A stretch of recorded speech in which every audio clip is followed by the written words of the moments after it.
Pokemon Winds and Waves is about to become the biggest Pokemon game that we've ever seen, and honestly, this is pretty fantastic, and I'm not over exaggerating when I say this because, oh boy, from the leaks, the rumors, the information that we have so far, this is pretty much everything that you could sort of expect inside of Winds and Waves.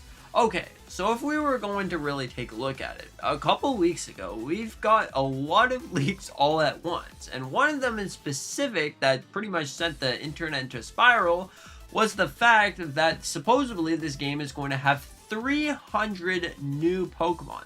Now, I can't confirm or deny if this is actually going to happen, but to me, this honestly does make a lot of sense. Now, 300 new Pokemon. This could be brand new Pokemon that you have never seen before. This could be new regional, new typings, or new forms for Pokemon. But 300 new Mons is definitely really awesome, and it could lead into so many different considerations on what could be happening in this game. Also, we've seen a lot of leaks and rumors about potential new forms for Pokemon. One of them includes a Psyduck. Now, I don't know if you believe this, but apparently the Psyduck is going to be getting Ice and Psychic form. This is definitely really interesting when you look at it. It also seems like we are going to be getting a heat type or some sort of heat source, because we know in Winds and Waves there's going to be a volcano.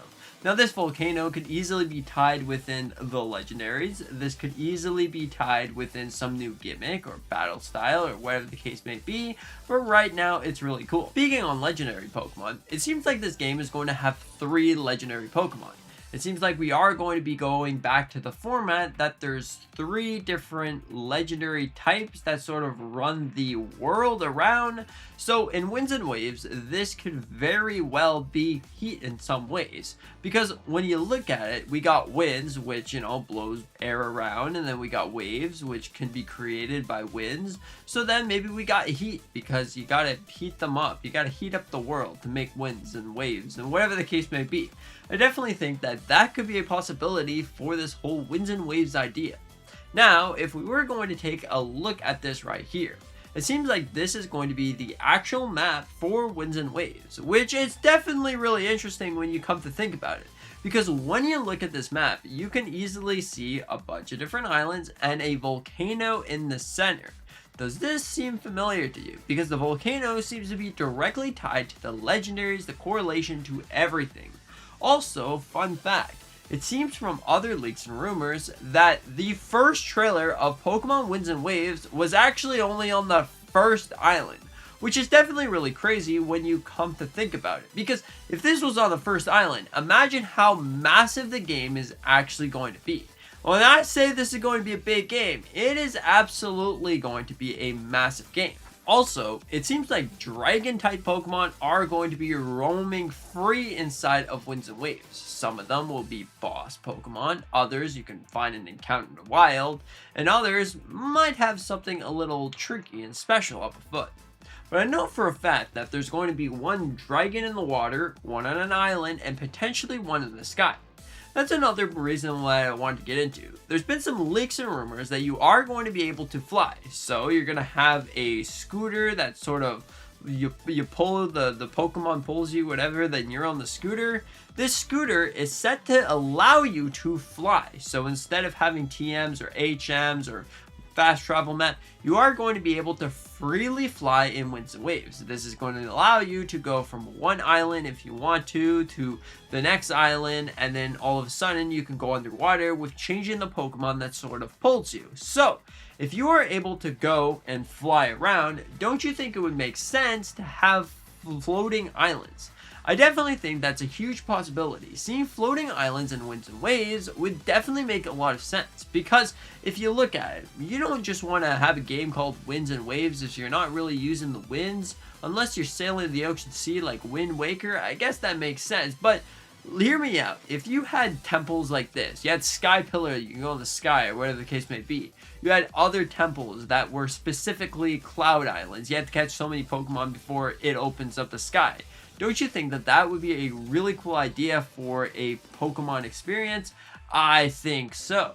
So overall, I definitely think that all of these things are great. Now, we've also seen some leaks and rumors about the potential legendary Pokemon. Now, the legendary Pokemon are definitely really interesting. It seems like they're going to be directly impacted with the gimmick of the game.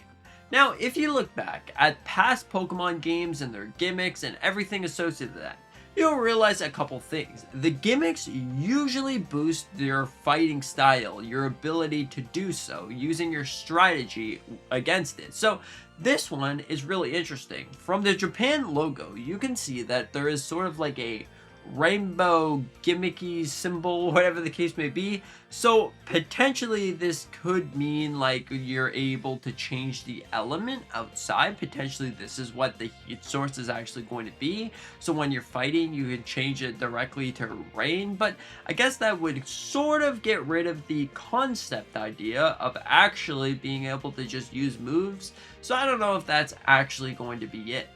But honestly, maybe it's going to be time sensitive. Maybe it's going to be reactive. If you have the perfect move, you can use the gimmick that's going to be directly referencing the weather system. Because we know that this game is going to have a live sort of weather system. That's honestly seems to be working pretty good. But overall, that's definitely cool. We also have a brand new city. So in this game, there is going to be one sort of hub area that's like a city looking thing. Another place is going to have like an MMO lobby. This was another thing that we have to mention. Apparently in Pokemon Winds and Waves, you're going to have an MMO type lobby. Now, I have no idea where this came from, but honestly, it does make sense because it seems like the Pokemon Company might test the waters with this potential Pokemon MMO. Because if you know, inside of like 2030, we are going to be getting a Pokemon actual MMO with like multiple regions. So potentially they're going to want to test out the waters with this MMO. It seems like some of the multiplayer functionality from Pokemon Sword and Shield are going to be returning. Same thing goes with Scarlet and Violet. It's going to have a strong multiplayer focus that's honestly going to work just fine. And also, speaking of just fine, there potentially could be Greek mythology mixed in with Pokemon Winds and Waves. I told you this game is going to be crazy. Right now, it's looking pretty crazy. Potentially Pokemon like Poseidon or maybe even Zeus could be correlated to the Legendaries or even just Pokemon as a whole. Because now that there's 300 new Pokemon, this does make sense. The entire region is going to be based in Southern Asia, so who knows what's going to be happening. If you were to take a look at it, potentially there's going to be brand new Pokemon on Australia Island. In fact, that was a brand new thing inside the DLC. Now, I am not the biggest fan of seeing DLC before the game actually releases, but it seems like Australia is going to be part of this DLC with this whole list of sort of Pokemon. This could be new Pokemon, new old Pokemon, whatever the case may be, but these are all riddled Pokemon because every single time there's a new game, we always see these riddles. And half the time, these riddles are actually true. Like, before Winds and Waves even got revealed, we got the ability to see, what was it, a gecko, a bird, and a dog. And it turns out it was true. So potentially, these are all Pokemon that we will see.